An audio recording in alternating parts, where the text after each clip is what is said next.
That's right. And Drop you put it in the Coca-Cola. drink. Don't matter. It doesn't make it, and the girl would drink it, and she's yours. Hello, America. Because it goes in your mouth, and your mouth says, "What was that? What was that king speaking through here? I didn't get a chance to taste that." No, we don't answer that.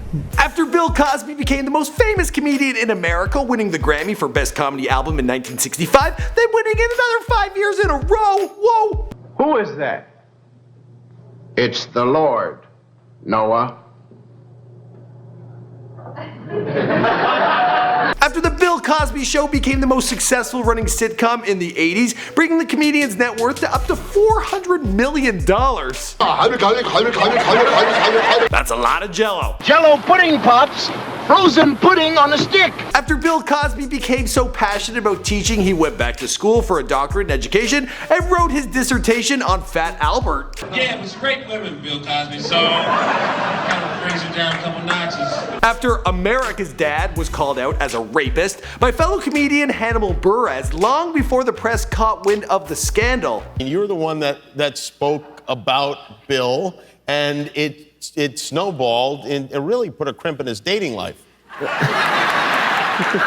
Old Bill, or William Henry Cosby Jr., was always a funny guy who quickly found fame in stand-up before breaking into television. But years after his Cosby Show success had faded away, his clean image would be tarnished with accusations from 58 women and counting, all claimed to have been sexually harassed or drugged and raped by the man. Feeling drugged, dropping his robe and getting on top, grabbing at my chest. And he was trying to push it towards his penis. Nobody believed you, and who would have believed me?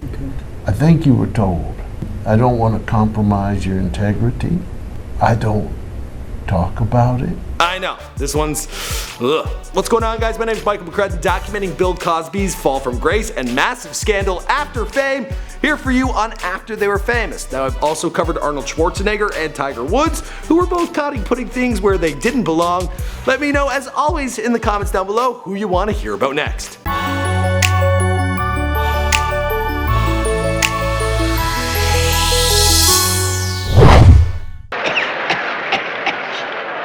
Now, the best part about drugs is that while you're doing that, the person sitting next to you is going, "Hey, man, pass that over." William Henry Cosby Jr. was born on July 7, 1937 in Philadelphia. He experienced almost instant success as a stand-up comic and was soon discovered by Carl Reiner. His big break came when he made history by being the first black actor in a lead role on American television. Cosby's performance as Alexander Scott in 1965's TV drama I Spy won him a handful of Emmys and made him a superstar. His success allowed him to create the show Fat Albert, followed by the even more successful series The Cosby Show in '84. Inspired by his own experience as a family man and father of 5, Bill Cosby went on to be one of the most important and beloved characters on television in the 80s. Crazy amounts of people were tuning in every week for his signature wholesome entertainment. The show broke viewing records for years. That was until it started facing some competition from a new cartoon in the same time slot. It's funny because it's true. In 1989, their slowly declining viewership quickened as the masses switched over to Springfield. The Cosby Show ended its run 3 years later, but Bill continued to deliver his family-friendly comedy, selling Jell-O. He did a show called Cosby, and kids say the darndest things.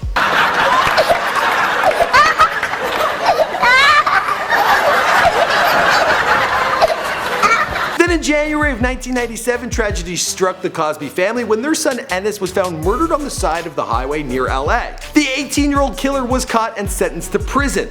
That same year, a woman by the name of Autumn Jackson, she threatened to ruin Cosby's squeaky clean image. She claimed her and Cosby had an illegitimate daughter together in the 70s, and told Bill she was going to the press with the story unless he sent her $40 million. His wife already knew about the affair, and Bill Cosby had already given the woman $100 grand over the years to keep it under wraps, but the lady wanted more. He and his lawyer contacted the FBI, and she was sentenced to 26 months in jail for attempted extortion.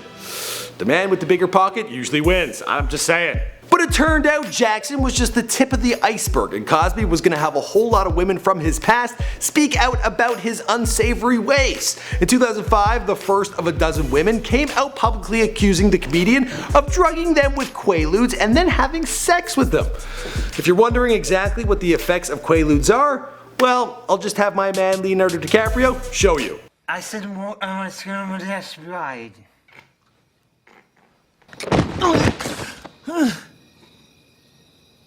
During the civil lawsuit that followed, Bill confirmed that he did in fact drug those women, but the documents wouldn't become public until 10 years later. And when they did, oh boy, things were about to get ugly. And I would appreciate it if it was scuttled. I mean, no one was enjoying Jell-O. This is just sick. Rich, creamy. In July of 2015, when the documents were released showing 25 women had accused him of assault and rape, people cut ties with the comedian faster than you can say zip zop zoobity-bop. His agency dropped him off their roster. Several networks, they stopped airing reruns of the Cosby Show. The Navy also stripped him of his honorary chief petty officer title they had given him, well, only a few years earlier. That's not all. And this was all before he even went to trial. In November of 2015, Cosby was facing 8 lawsuits for drugging and assaulting women, but because so many of the cases fall outside the statute of limitations, I mean, he'd been doing this for over 40 years, there's only so much the man can be tried for. The law is a weird and messy and complicated thing. Why would you go to the room of a known married man? Number one.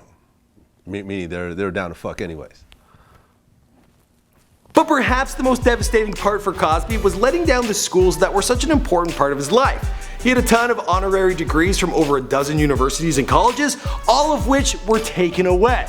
Then he stepped down from his seat at the Board of Trustees at Temple University, the same one he had gotten a scholarship to as a younger man.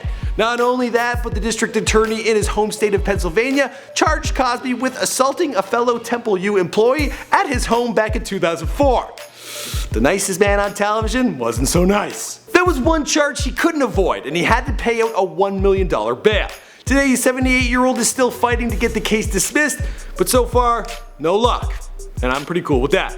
Well, I'd actually like to. Anyway, it doesn't matter what I think. A criminal trial date will be announced sometime in July of this year. While he waits on that, there's still the matter of settling on other cases. I mean, this is not the way he wanted to spend the later years, that's for sure. His wife and daughter have kept their opinions on the matter very private, but they still support him. As for the rest of the story, well, we'll have to wait and see, because this is after they were famous. Thank you. Now, can I get something from you? What's that? That none of that will be shown. He's gonna be in jail, people. That's what I think. And I think you need to get on the phone with his person immediately.